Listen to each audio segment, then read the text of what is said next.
कहते हैं हालात अगर मजबूत हों तो सपने पूरे करना आसान होता है, लेकिन अगर इरादे मजबूत हों तो हालात खुद बदल जाते हैं। आज की कहानी एक ऐसे ही हौसले की है।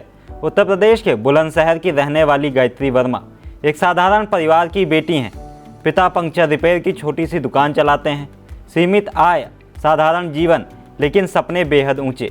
नमस्कार, आप देख रहे हैं आई इंडिया और मैं हूं आपके साथ प्रशांत कुमार। गायत्री वर्मा ने यूपी पीएससी की पीसीएस परीक्षा में 210वीं रैंक हासिल कर राज्य सिविल सेवा में अपनी जगह बना ली है। यह सफलता पहली कोशिश में नहीं आई, बल्कि पहले 2 प्रयासों में असफलता ही हाथ लगने के बाद भी उन्होंने हार नहीं मानी। तीसरी बार पूरे आत्मविश्वास और नई रणनीति के साथ परीक्षा दी और इस बार नतीजा इतिहास बन गया। 210वीं रैंक सिर्फ एक नंबर नहीं, बल्कि संघर्ष, धैर्य और लगातार मेहनत की पहचान है।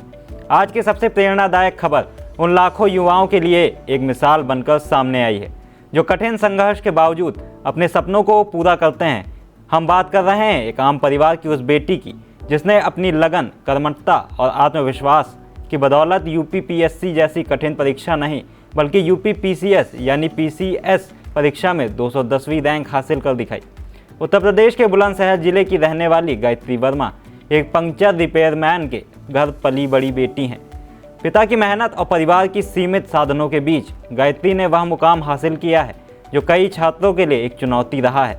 पीसीएस परीक्षा क्रैक कर अपने हिस्से की जगह बनाना। गायत्री ने यह प्रतिष्ठित परीक्षा तीसरी बार कोशिश में पास की और इस बार शानदार 210वीं रैंक के साथ सफलता की झंडी गाड़ी। यह केवल एक नंबर नहीं है, यह एक योग्य युवा की लगातार प्रयास, संघर्ष और धैर्य की जीत है। यह सफलता आसान नहीं आई। पहले 2 प्रयासों में असफलता ने भी उसे नहीं रोका। वह फिर उठी, फिर तैयार की और अपने लक्ष्य के प्रति दृढ़ विश्वास बनाए रखा। इस सफलता की ताकत केवल पढ़ाई की नहीं, बल्कि एक मजबूत मनोबल और निरंतर प्रयास की कहानी भी है। जब गायत्री की इस उपलब्धि की चर्चा उसके घर पर हुई तो पिता की प्रतिक्रिया ने हर दिल को छू लिया। पिता ने कहा कि वह अपनी पंक्चर रिपेयर की दुकान बंद नहीं करेंगे, क्योंकि उनके 2 बच्चे हैं और उन्हें भी पढ़ाने की जिम्मेदारी अपनी जगह पर बनी रहनी चाहिए। यह शब्द उनके कर्तव्य भाव, मेहनतकश सोच और परिश्रम का एक बेहतरीन उदाहरण है। यह कहानी सिर्फ एक बेटी की नहीं है, यह एक पिता की सेवा भावना, एक परिवार की आकांक्षा और संघर्ष के सामने ना झुकने का साहस है।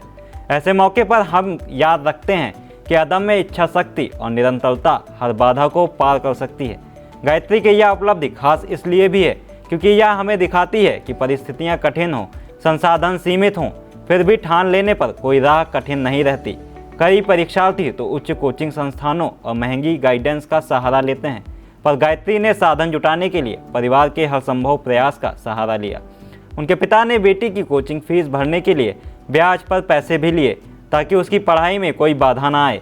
यह भावना दिखाती है कि जब व्यक्ति के इरादे मजबूत हों तो परिवार भी उसके पीछे पूरी ताकत से खड़ा होता है। गायत्री की कहानी उन युवा मन वालों को प्रेरित करती है जो सोचते हैं कि कठिन मार्ग उनके लिए संभव नहीं है।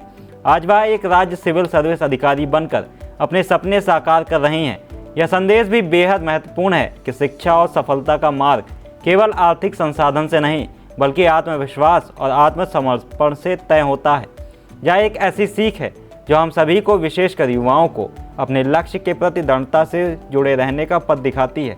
आइए हम सब इस प्रेरणादायक उपलब्धि के लिए गायत्री को शुभकामनाएं दें और पिता जैसी जिम्मेदारी और त्याग की भावना को सलाम करें। यह कहानी उन अनगिनत संघर्षों से एक है जो यह दिखाती है कि सफलता किसी भी सीमा से परे चलकर आती है, बस प्रयास केवल लगातार और सच्चे हों। खबर आपकी, नजर हमारी। देखते रहिए आई इंडिया।